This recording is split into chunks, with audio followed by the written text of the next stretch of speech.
نحمده ونصلي ونسلم على رسوله الكريم اما بعد اعوذ باللہ من الشیطان الرجیم بسم اللہ الرحمن الرحیم انا انزلناه فی لیلۃ القدر وما ادراک ما لیلۃ القدر صدق اللہ العظیم اللہم صلی علی سیدنا و مولانا محمد معدن الجود والکرم وآلہ وصحبہ وبارک وسلم الصلاة والسلام علیک یا سیدی یا رسول اللہ وعلی آلک واصحابک یا حبیب اللہ۔ حمد و صلاۃ کے بعد اللہ تعالیٰ نے قرآن مجید میں ارشاد فرمایا کہ انا انزلناہ فی لیلۃ القدر، فرمایا بے شک ہم نے اس قرآن پاک کو لیلۃ القدر میں نازل کیا ہے، قدر والی رات میں نازل کیا۔ وما ادراک ما لیلۃ القدر، قرآن مجید کے انداز پر غور فرمائے، فرمایا تم کیا جانتے ہو کہ لیلۃ القدر کیا ہے، تمہیں کیا خبر ہو کہ لیلۃ القدر کیا ہے۔ اس کی اہمیت دیکھیے، میں کہا کرتا ہوں کہ صرف اس ایک فکرے کو دیکھ لیا جائے، وما ادراک ما لیلۃ القدر، اور تم کچھ جانتے ہو کہ لیلۃ القدر کیا ہے، تمہیں کیا خبر کہ لیلۃ القدر کیا ہے۔ لیلۃ القدر 1000 مہینے سے بہتر ہے۔ ان آیات کو دیکھیں اور ساتھ نبی پاک صلی اللہ علیہ وسلم کا وہ فرمان دیکھیں جس میں حضور علیہ السلام نے فرمایا تمہارے پاس ایک مہینہ آ رہا ہے رمضان کا، اس میں ایک رات ہے جو 1000 مہینے سے بہتر ہے، اور یہ لفظ کتنے جھنجھوڑنے والے ہیں۔ حضور علیہ السلام نے فرمایا جو اس رات محروم رہ گیا وہ ہر نیکی سے محروم رہ گیا، جو اس رات محروم رہا محروم ہی رہ گیا، اتنی بڑی بات۔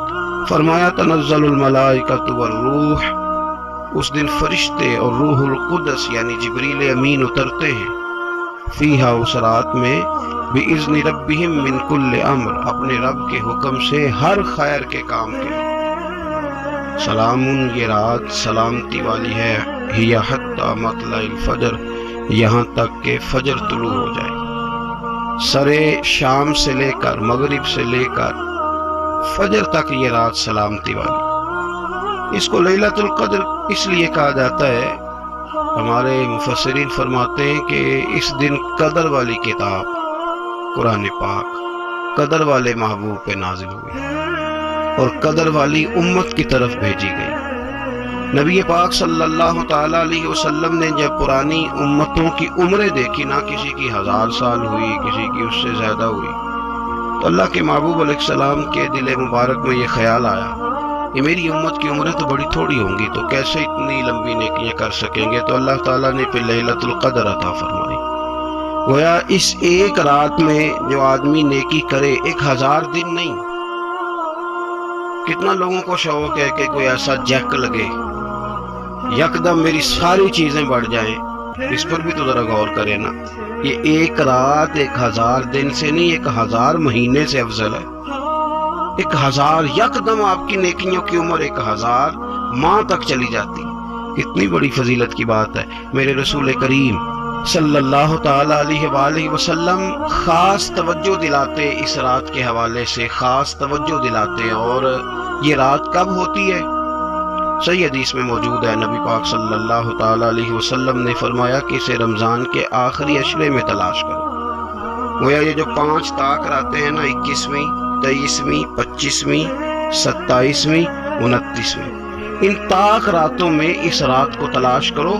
اس رات اللہ کے فرشتے نازل ہوتے ہیں، آسمان دنیا پر، زمین پر فرشتے اترتے ہیں، حضرت جبریل امین علیہ السلام انہیں لے کر کے آتے ہیں، اور فرشتے کیا کرتے ہیں کہ جو بندہ اس رات اللہ کی یاد میں موجود ہو، جو بندہ اللہ تبارک و تعالیٰ کے ذکر میں موجود ہو، جو بندہ اس دن اللہ تبارک و تعالیٰ کی بارگاہ میں کسی بھی طور پر حاضر ہو، فرشتے اس کے لیے دعائے مغفرت بھی کرتے ہیں اور رب کی بارگاہ میں التجائے رحمت بھی کرتے ہیں۔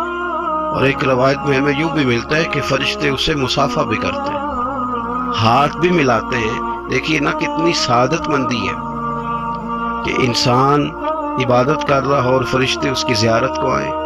ہمارے صوفیاء فرماتے ہیں تو پکا پروگرام بنا لے عبادت کا، فرشتے کئی بار تیری زیارت کو آیا کریں گے۔ اور پھر ایک اور بات یہاں بڑی قابل توجہ ہے کہ انسان جب محسوس کرتا ہے مجھے کچھ دیکھ رہا ہے تو ذرا اس کی عبادت کا انداز بھی تھوڑا تبدیل ہو جاتا ہے۔ تو اگر یہ ذہن ہو ہمارا کہ ہمیں فرشتے دیکھ رہے ہیں اور وہ والی مخلوق دیکھ رہی ہے جو ہماری ڈائری ڈائریکٹ لے جا کے ہمارے رب کی بارگاہ میں پیش کرے، تو پھر کچھ زیادہ ہی توجہ مسلمان کی ہونی چاہیے، زیادہ ہی انہماک ہونا چاہیے، وہ کھو جائے۔ ٹھیک ہے، ہم کمزور بھی ہیں، ہمارے اندر کچھ پریشانیاں بھی ہیں، ہماری بیماریاں بھی ہیں، ہم لاغر بھی ہیں، ضعف بھی آ جاتا ہے، تھکاوٹ بھی ہمیں آ لیتی ہے، لیکن لمبی تو بات ہی کوئی نہیں، 5 تو طاق رہتے ہیں۔ حضرت سیدہ عائشہ صدیقہ رضی اللہ تعالیٰ عنہ ارشاد فرماتی ہیں کہ جب رمضان کا آخری عشرہ شروع ہوتا تھا نا تو نبی پاک اپنی کمر کس لیتے تھے عبادت کے لیے، خود بھی رات کو اٹھتے تھے، ہمیں بھی جگاتے تھے۔ یہ کوئی سونے کے دن تو نہیں ہے، تو جاگنے کے دن ہے۔ ساون کی کالی راتوں میں جب بوندا باندی ہوتی ہے وہ راتوں کو اٹھ اٹھ روتے ہیں جب خلقت ساری سوتی ہے۔ یہ رب کے بندوں کی شان ہے۔ اور ویسے بھی درویش کہتے ہیں کہ رات پوے تے بے درداں نو نیند پیاری آوے، درد منداں نو تے یاد سجن دی ستیاں بھی آن جگاوے۔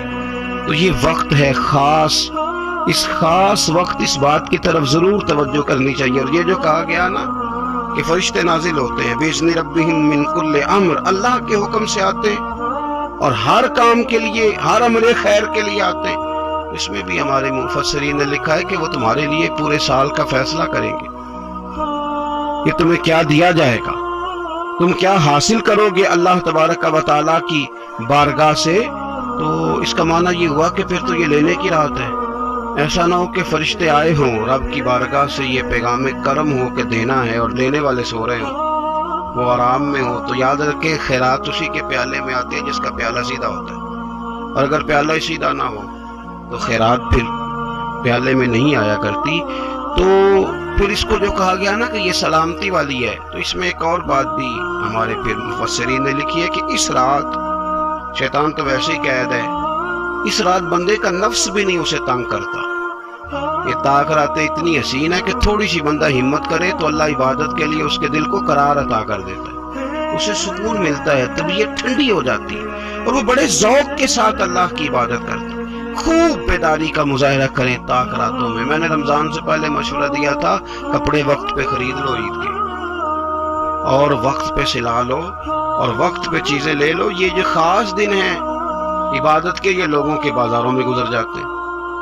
یہ زیادہ تر وقت ہمارا خریداری میں اور شاپنگ میں اور ایسے مہمل کاموں میں صرف ہو جاتا ہے کہ جن کی وجہ سے یہ خاص چیزیں جو ہمیں میسر آنی تھی ان سے ہم کئی دفعہ رہ جاتے ہیں۔ تو اس رات کرنا کیا ہے؟ زیادہ سے زیادہ کھڑے ہو کے رب کی عبادت کریں، قرآن شریف کی تلاوت کریں، استغفار پڑھیں۔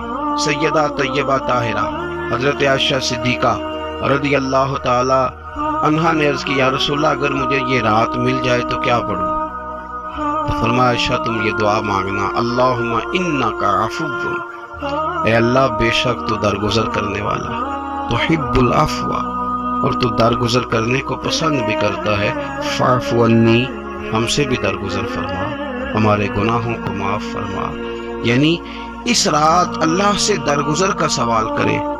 جن لوگوں کے سامنے اپنی خطائیں ہوتی ہیں وہ تو ویسے بیچارے ہر وقت معافی مانگتے رہتے ہیں، جن کے پیش نظر اپنی غلطیاں ہوتی ہیں، جو اپنے رب کریم کی بارگاہ میں حاضر ہونے کا ارادہ رکھتے ہیں صاف ستھرا ہو کر، وہ تو ویسے ہی معافی کے طلبگار ہوتے ہیں۔ تو یہ تو خاص چانس ملا ہے معافی مانگنے کا، تو بالکل سستی کا مظاہرہ نہ کریں، بالخصوص وہ لوگ جو اعتکاف میں موجود ہیں۔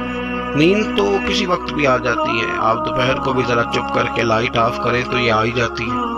آپ سر شام بھی تھوڑا سا کھانا کھانے کے بعد اگر کمر سیدھی کرنے کو بھی لیٹ جائیں تو نیند تو پھر بھی آ ہی جاتی ہے۔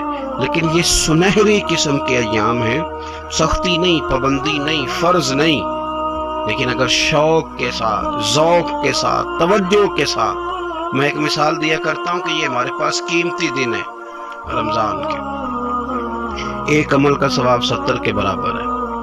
جس طرح انسان کے پاس کوئی چیز تھوڑی دیر کے لیے آئے تو اس نے جانا ہو تو لوگ اس سے زیادہ فائدہ اٹھانے کی کوشش کرتے ہیں۔ دیہاتوں میں نا غریب گھروں میں استری نہیں ہوتی تھی، ہر گھر میں نہیں ہوتی تھی، تو کسی پڑوس سے استری لے کے آتے تھے تو بوڑھے لوگ یہ کہا کرتے تھے کہ زیادہ کپڑے استری کر لو، استری واپس کرنی ہے۔ جس چیز کو واپس کرنا ہو تھوڑی دیر کے لیے ہمارے پاس ہو، اس سے زیادہ لوگ نفع لینے کی کوشش کرتے ہیں، تو یہ تو تھوڑے دن باقی رہ گئے، تاخیراتیں تھوڑی رہ گئی، زیادہ نفع لینے کی کوشش کریں۔ اللہ تعالیٰ اس سال جب فرشتے لیلۃ القدر پہ آئیں تو وہ امت مسلمہ کے لیے ایسا رحمت کا پیغام لے کے آئیں کہ دین پھر سے غالب ہو جائے، اسلام پوری دنیا کے اندر اپنے غلبے کے ساتھ سامنے آ جائے، کفر کا، ظلم کا، زیادتی کا، جبر کا ہمیشہ کے لیے خاتمہ ہو جائے۔ اللہ تعالیٰ اس سال لیلۃ القدر میں جن لوگوں کو معاف کرے گا، رب کریم ہم سب کے نام اس میں شامل فرمائے۔ آخر دعوانا ان الحمدللہ رب